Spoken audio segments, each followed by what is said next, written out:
Hey, Mike, it's Joe. You got me. Okay. Okay. Um, Glad to be able to do this, Mike. Been looking forward to hearing your story, your baseball story for a while. So what I've been doing is I've been interviewing a lot of players, and actually all the way back to Doc's first team in 1959.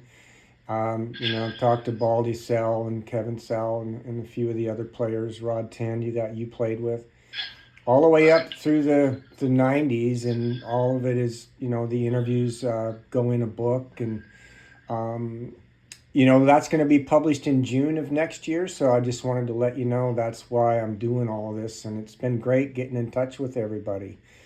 Um, Okay. yeah. Um, and I'm really excited to hear your story about baseball. Well, let's go ahead and get started then. So, I interviewed Anne, and we started back in Columbus, which was her first Uh-huh. memories of baseball. And do you have any memories of your first memories of playing baseball? Doc teaching you how to play? It would be in Columbus Mm-hmm. when I was probably 7 or 8 years old, six or seven. I don't remember how old I was, but my dad wanted me to. He thought I would be a good catcher, so he had one of the high school kids come throw pitches at me. Aha. And that was quite interesting.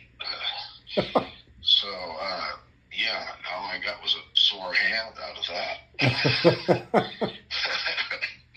So, and I want to say that the guy's name was Alex Loafing, was the guy that was the pitcher, and he Mm-hmm. was in high school, and I was like in the second or third grade.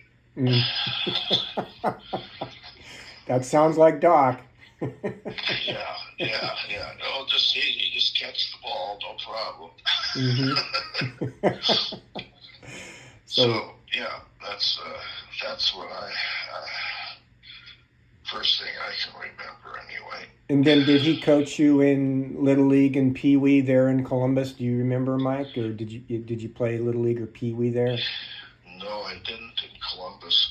Mm-hmm. I started playing in Missoula. Yeah, and I think you moved there in 1954. About that year. That yeah, In Columbus, I was the bat boy for the American Legion team. yeah, and they did well there. Yeah, they did. Yeah, they played, and Doc was We went to helping the coach them. state tournament several times. Yeah, played in Plentywood. I know one year. I mean, I'm sure. Do you remember going to Plentywood for a play? Yes, I do. I rode in the back of a station wagon. Huh? I got to sit a lot of the time with the equipment. Back Yeah. then, there was no seat belts. Yeah, I remember that too. Yeah. Mm-hmm. Yeah, I thought that was probably the case. So you were the bat boy for those Columbus teams, the Legion teams that Doc coached then. Right, You and we helped coach, yeah. went and played in a tournament in Plentywood. Yep, yep. Yeah, that was the year Plentywood won the state championship in 1954. It was their only state championship. So Doc would have actually Yeah, been up there close to Scobey that year. Then he would have got a and little he bit of a was taste. close to Scobey then. Yeah. Yeah. That's funny. Yeah, and then in Missoula, you started to play Little League there. I have a picture of you as a bat boy for a Pony League team that Doc coached in 1955. I think you would have been Yeah, around 11 years old. So you were probably playing Little League at that age then, right, Mike? right. I didn't start playing Little League until I was 10 or 11 years old. Mm-hmm. And I started in Missoula, and my next door neighbor, Eric Hefty was his name, and Mm-hmm. I went and played on the same team. It was called Meadowland Dairies. Mm-hmm. Mm-hmm. And then you became a first baseman after your hand was probably sore for 4 years after you caught that guy in Columbus, right? Yeah, well, no, I played catcher and third base until till I was in what do you call it, Babe Ruth, that era, and I don't know how I ended up there, but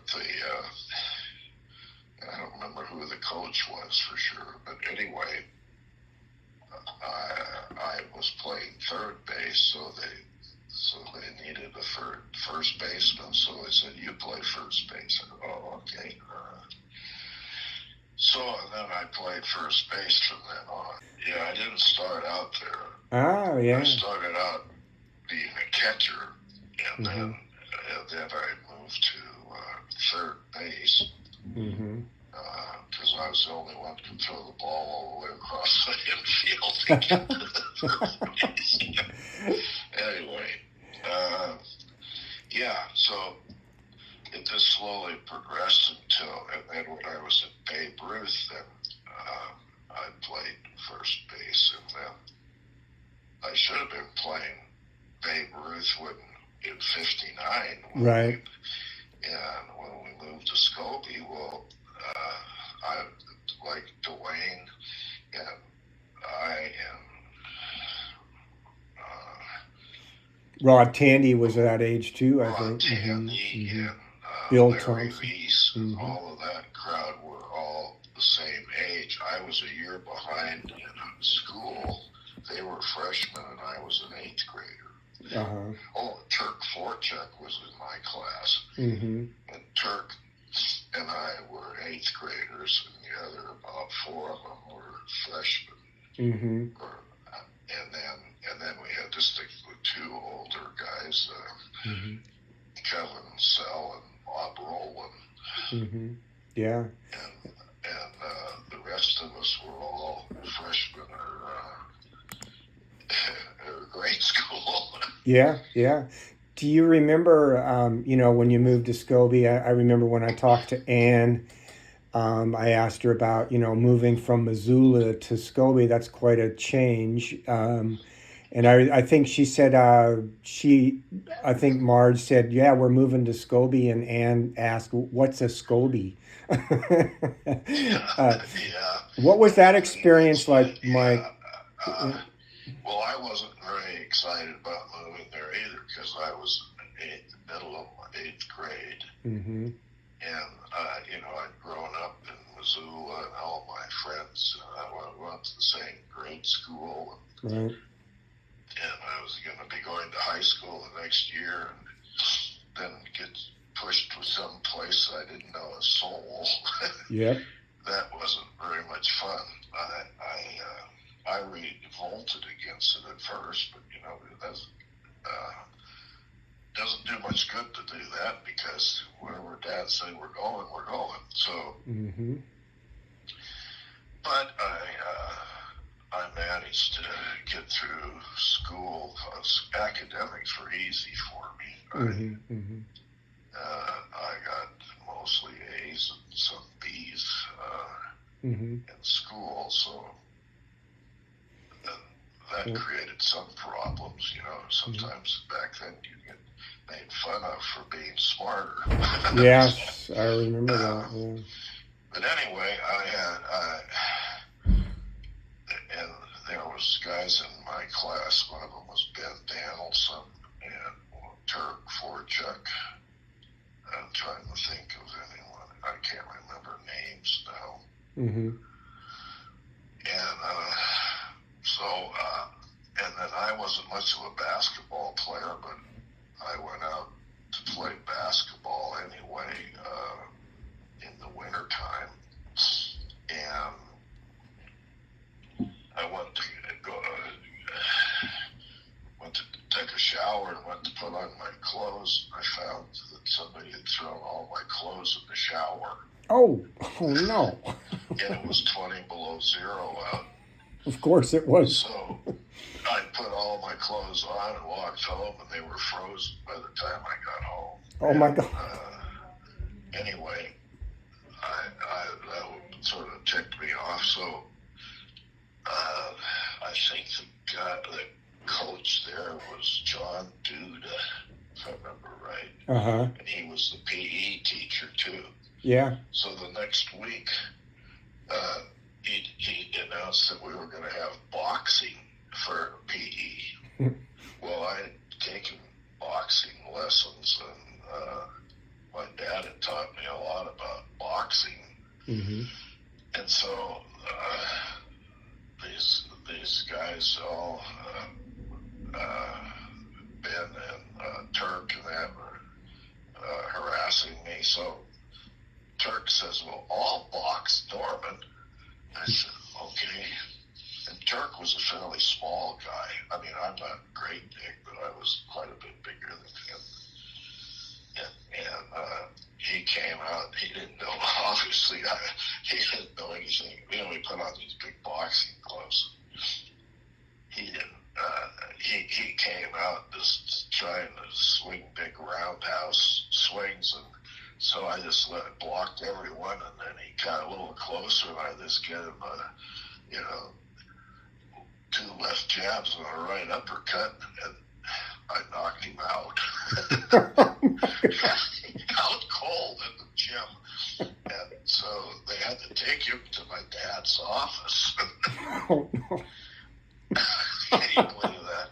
Anyway, after that, Turk and I actually became good friends. I mean, we did a lot, just, you know, didn't go to each other's house every day, but we were friends, and so was Ben Danielson, and became pretty friendly. And so I sort of fought my way into there.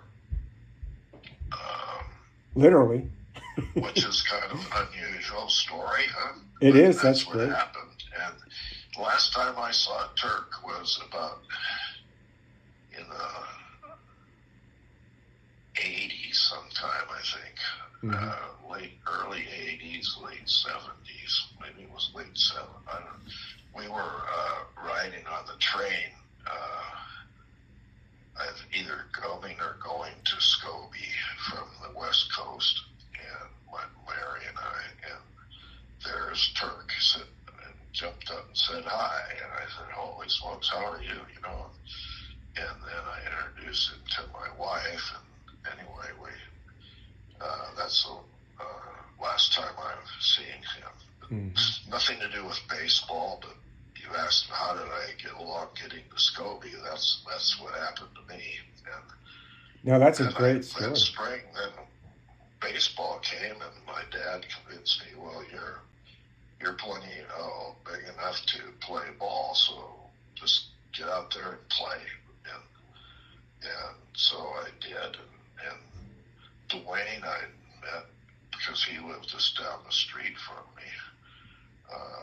But I didn't know Larry Reese or Rod or some of those guys. They were in high school. So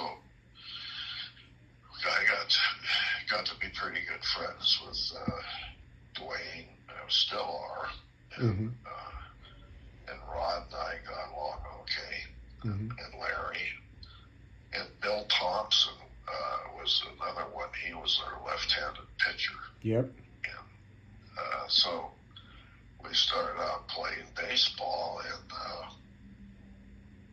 we ended up doing really good.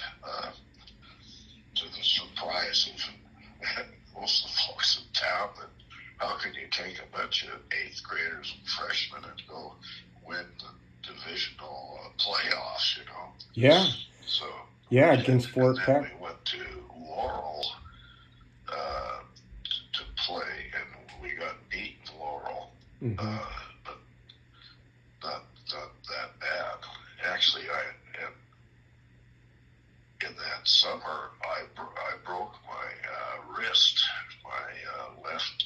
I was right-handed, so I played right-handed first baseman, but I think it was, I can't remember if it was Roland or if it was Phil Baker. One of them dropped a third strike, and then this guy guy came running down it was the same, it came running down the baseline. They threw it, instead of throwing the ball inside, Yep. into the field side, they flew it right down the baseline, and I stretched out to catch the ball, and I caught the ball, and just as I caught the ball, the guy ran into my hand when it was straight up, Mm-hmm. and it broke my wrist. Mm-hmm. Ah, cool. So then I missed about 5 weeks or more of that season. Mm-hmm. In 59. Yeah, Mm-hmm. yeah. But I got back in and was able to play in Laurel. Mm-hmm. Yeah, that was for I might have that confused because I'm not sure. No, that was Laurel. I think I paid, if that was after my freshman year. It might have been after my freshman year. No, 59, that was the year you won the district championship. By the way, Right. And that was the first time in 12 years that Scobey had won it with your team since 47. And then you played Fort Peck in the best of 3 series to go to Laurel. And you beat Fort Peck, and then you played Laurel for the Eastern Division Championship in Laurel. Yeah, that was 59. Okay, Yeah. And I don't remember what about the next year after that. Do you know anything about that? Yeah, so that was the year. So Doc, and it's kind of consistent with you telling me the story of him, having a high school pitcher throw to you as a catcher to learn how to catch. The next year, you guys were still really young. But he moved you up to Class A division, with the Billings Royals and Miles City Mavericks and, those kind of teams. And I know that in just reading the articles, you went on a barnstorming tour into North Dakota and I think even further east in some cases. We got into Minnesota. Yeah. We played at Minnesota. Exactly. That was 60. Yeah. And kind of had a tough go of it in the, Class A division. But every, the competition you played at Class B, you always won. It was just you were still really young, and it was, I talked to Baldy about it, and he said, yeah, it was a mistake that Doc moved us up, And Charlie Mueller was playing that year too in 1960, and he said the same thing, just kind of outmatched. Charlie Mueller, he had been playing first base in Scobey, and I actually took his job. Mm-hmm. So, he told me that, yeah. Yeah, he was left-handed. Mm-hmm. Anyway, Charlie's dad owned the gas station there on the corner on the way into town. I forgot what it was called. It wasn't Carter, but it was something. Mm-hmm. The Muellers had a filling gas station. Yeah. And then it was back to Missoula in 61 and 62, and you played Legion ball there for Doc too in 61 because Gene Thompson was coaching, and Doc had coached with Gene in 58, the year before you moved to Scobey for Missoula Legion. Right. And then he took over as head coach. Do you remember playing in Missoula in 61 and 62, Mike, American Legion ball? Yes, I did. I had a lot of fun there. Mm-hmm. I was back playing with the guys that I went to grade school with. Right. Yeah. Bob Vick was one of them. He played shortstop, and he went on to be quarterback for the Grizzlies. Mm-hmm. So good athlete. Mm-hmm. Yeah, that was what I remember of that. Mm-hmm. So I had a lot of fun playing there, and Mr. Thompson was a good coach. He had some problems, but when he was doing okay, we did well, and I really perfected my batting a lot better in Missoula. I played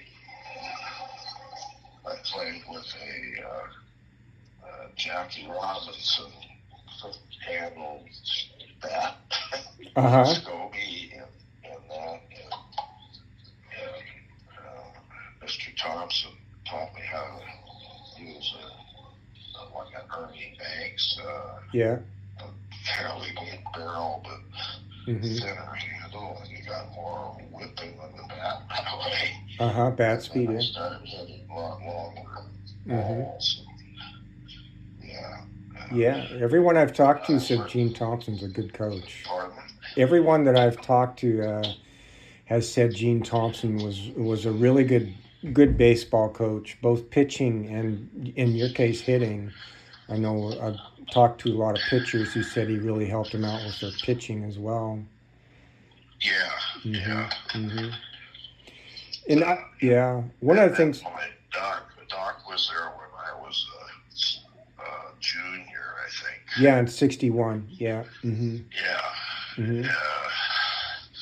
Because I graduated from high school in '63. Right. And then we had Thompson, and then the last year I played, I can't even remember the coach's name, but he wasn't very dynamic. I don't remember, but we had a good nucleus of a team, and we did pretty good, you know. Yeah, I saw that. Yeah, I know. So, and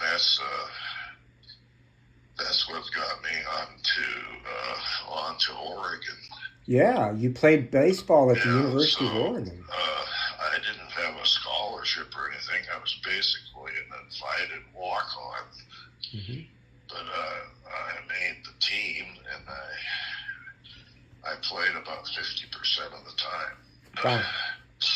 The assistant coach was a really nice guy, and he encouraged me to keep playing and everything. And the head coach was sort of a doofus, I thought. Anyway, he was infatuated with a few kids that were playing and sort of didn't even talk to the rest of the team. One of those kind of personalities. Yeah. And anyway, I played the first year, and I did well in my eyes. I had made one error in the whole season, and I played against one of the guys who used to play with us in Scobey that lived down down towards Circle. I can't remember the kid's name. Wow. You played with him at Oregon? He played for the University of Portland. Oh, okay. And we played the University of Portland in Eugene, and I got 2 triples that game. Wow. Against this guy that you played ball against in Scobey. Dwayne might know who that guy was. He was He was real good friends with Dwayne. With Baldy. Yeah, Baldy. And but then, so when the game was over, we went over and we had a long talk with each other. And that was fun. Find somebody from Montana, you know. Yeah, absolutely. That you're playing college baseball against all the way down there in Eugene, Oregon. That's amazing. Yeah. That's incredible. So because of all the hassles I had with the coach there, and I had my heart set on doing good at school, I decided to not play anymore. So I didn't even try out when I was a sophomore. I just said enough's enough. And I sometimes regret that, sometimes not. But, okay, so that pretty much concludes most of my I wanted to baseball playing. Yeah, I wanted to ask you, Mike. I know you played. Incredible that you played at the University of Oregon. That's just Division I.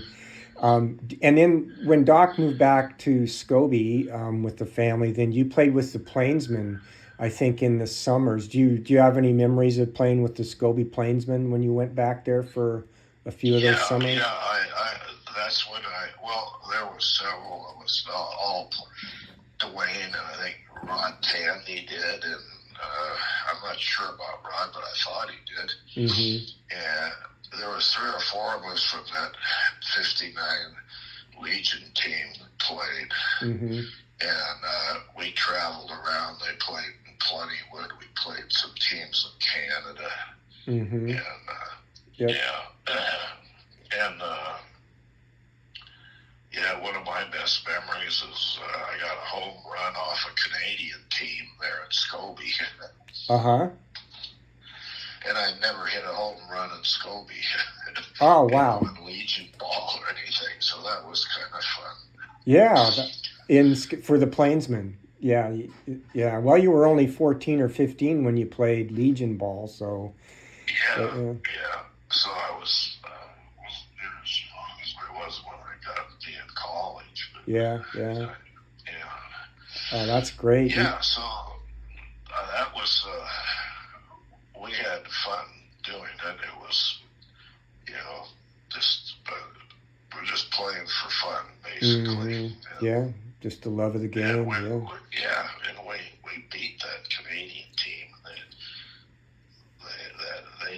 They didn't appreciate that. So we had to go play them up in their field, and they were pretty aggressive.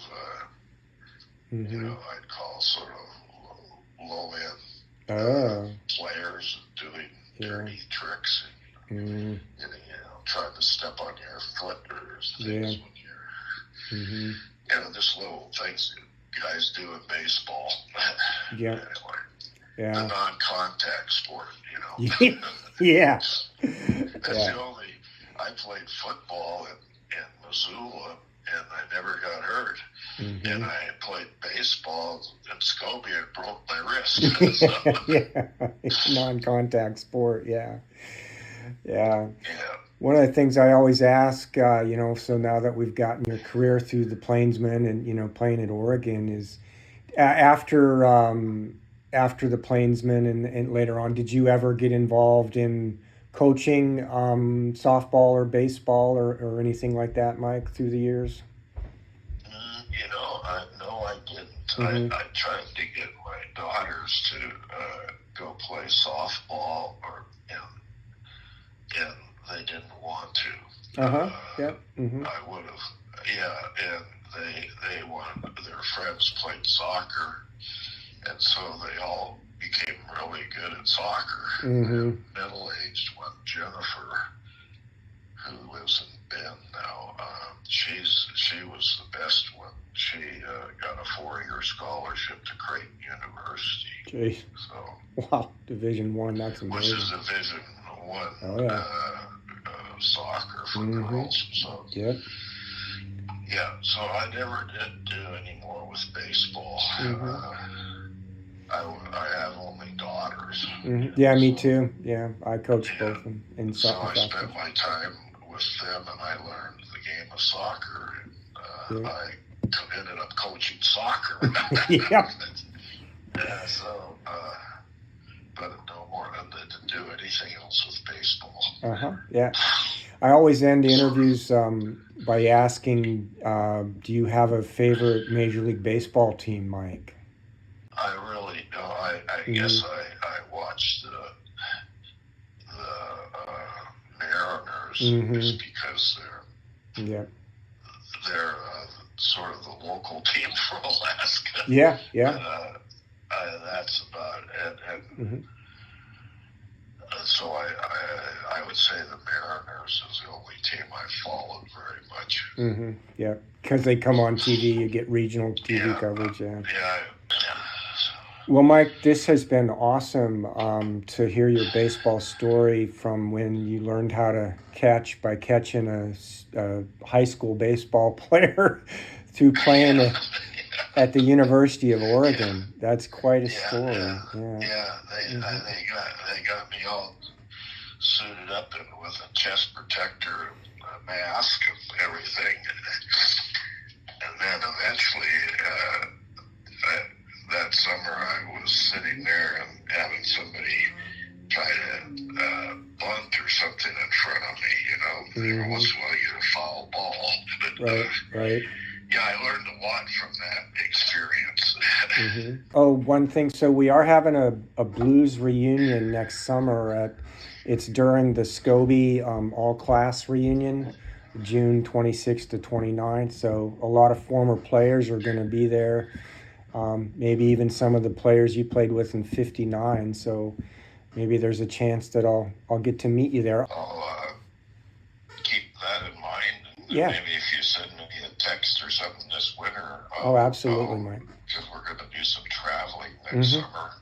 Yeah. We could maybe get there. That'd be great. Yeah, absolutely. We're gonna go to the field and just have some memories. Won't be an old timers game because maybe, but we're a little too old for that probably. But we can. I'm a little too old. Yeah, I know, Mike. Yeah.